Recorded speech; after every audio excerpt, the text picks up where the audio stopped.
बाज़ अल्फाज इंग्लिश में हमें कंफ्यूज करते हैं और लगता है वो सेम मीनिंग दे रहे हैं। मैं ऑनलाइन क्लासेस लेता हूँ व्हाट्सएप या स्काइप पर, आप स्काइप तो नहीं है, व्हाट्सएप पर क्लासेस होती हैं, वहाँ पर मैं जो कन्फ्यूजन देखता हूँ, जो मिस्टेक्स देखता हूँ, उसी को रेसिप्रोकेट करते हुए वीडियो लेक्चर बनाकर डिफ़ाइन करता हूँ। आम तौर पर मैं देखता हूँ जब एक फ़िक्रा दिया जाता है कि मैंने अपना काम कर लिया है, कुछ लिखेंगे, कुछ लोग लिखते हैं I have done my work, कुछ लिखेंगे आई have finished my work.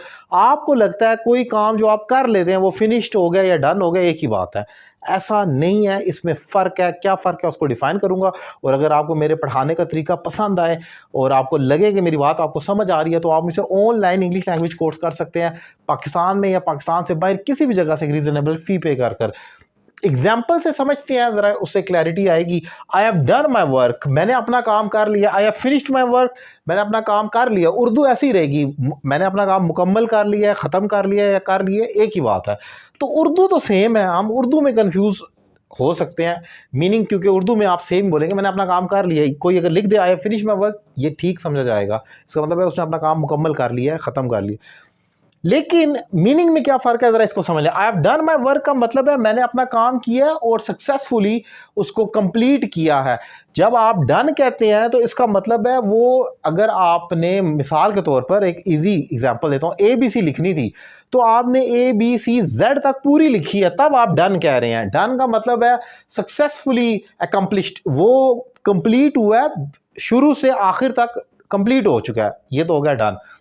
I have finished my work, इसका मतलब है मैंने अपना काम ख़त्म कर लिया है। यहाँ पर यह क्लैरिटी नहीं है कि काम सक्सेसफुली मुकम्मल हुआ है, यानी कि जिस तरह ABC लिखनी थी, तो ये नहीं है कि फिनिश का मतलब ये हरगिज़ नहीं कह सकते कि आपने Z पर रोका है, A से लेकर आखिरी वो अल्फ़ाबेट आपने Z लिखा है, नहीं।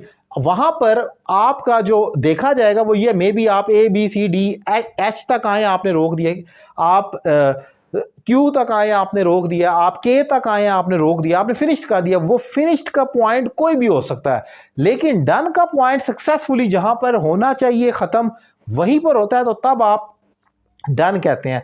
लेकिन फिनिश आप तब कहते हैं जब आपने शुरू किया और ख़त्म कर दिया। किसी भी जगह जहां आपका दिल नहीं चाहा, जहां टाइम नहीं हुआ, जहां जैसे आप पेपर अगर देने जाते हैं, तो अगर आप पेपर में बैठ के I have done my paper, इसका मतलब है मैंने अपना पेपर कर लिया। अब यहाँ पर मैं मीनिंग ये लूँगा, आपने सारे सवालात हल कर लिए हैं। लेकिन अगर आप कहते हैं आई हैव फिनिश्ड माई पेपर, तो इसमें का मतलब है आपने शायद सारे नहीं किए, बस ख़त्म कर दिया। आप ख़त्म वो कहीं पर भी हो सकता है, मे बी 2 क्वेश्चन किया और ख़त्म करके दे दिया पेपर। सो ये फ़र्क है फिनिश्ड और डन में। दोनों को एडजेक्टिव के तौर पर भी लिया जा सकता है डिफरेंट केसेस में, लेकिन आम तौर पर ये रेगुलर वर्ब्स हैं। ये तो रेगुलर नहीं है, डू डिड डन, डू की सेकंड फॉर्म डिड है और फिर डन है, और ये फिनिश्ड रेगुलर वर्ब है। सो दोनों का मीनिंग मैंने डिफाइन किया और कोशिश की आसान वर्डिंग में डिफाइन करूँ। लेक्चर कैसा लगा अपनी राय का इजहार करें। Thank you very much.